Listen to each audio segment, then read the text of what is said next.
Nagsimula ang kwento ni Bettina at Sandro bilang social media content creators. Ginawang content ni Sandro ang panliligaw kay Bettina hanggang napasagot niya ito. At nagkaroon sila ng iba't ibang exchange deal sponsorship sa kanilang social media page.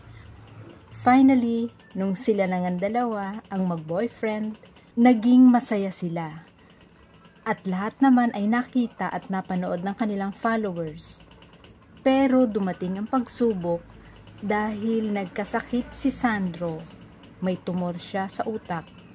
Gumaling pansamantala, pero bumalik ang tumor at dito na lumubha ang kalagayan niya. Ako si Mercedita.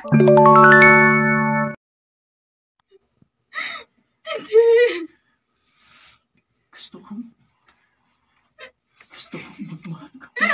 Ayoko.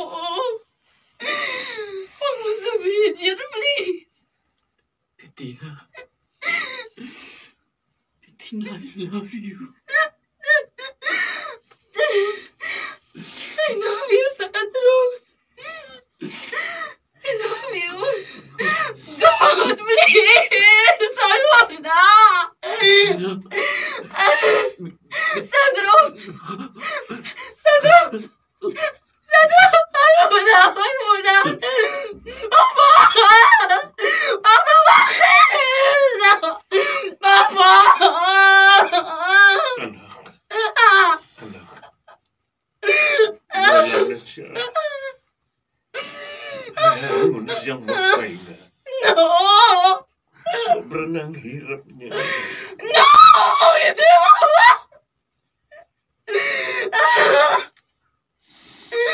Sandro!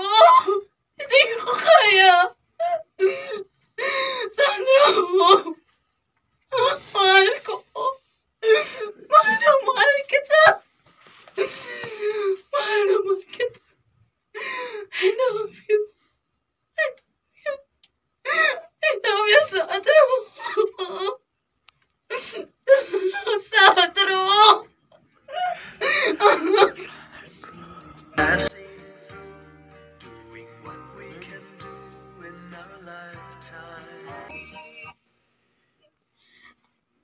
Anong kasalanan ko, Papa? Bakit ang ginawa na dyan sa akin? Sana sinama niya na ako kay Sandro! Sana sinama niya na ako! Hindi ko kaya na kaya. Hindi ko kaya mawala sa Sandro sa akin. Hindi ko na kaya magpatuloy pa sa buhay, Papa. Bettina, huwag mong sabihin yun, anak. Hindi natin alam ang dahilan ng langit kung bakit ito nangyari. Alam ko nasasaktan ka. Pero ganun din kami ni Laura. Hindi madali ang pagbangon. Hindi madali ang pagpapatuloy ngayong wala na si Sandro. Pero kailangan nating magpakatatag. Dahil sa bawat bagyo ng buhay, may naghihintay na bagong umaga at bagong pag-asa. Hindi natin kalilimutan si Sandro. Pero tutulungan kitang bumangon mula sa napakabigat na pagsubok na ito.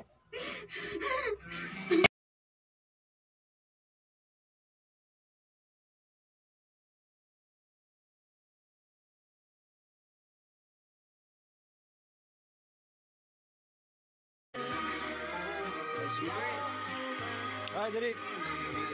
Galing.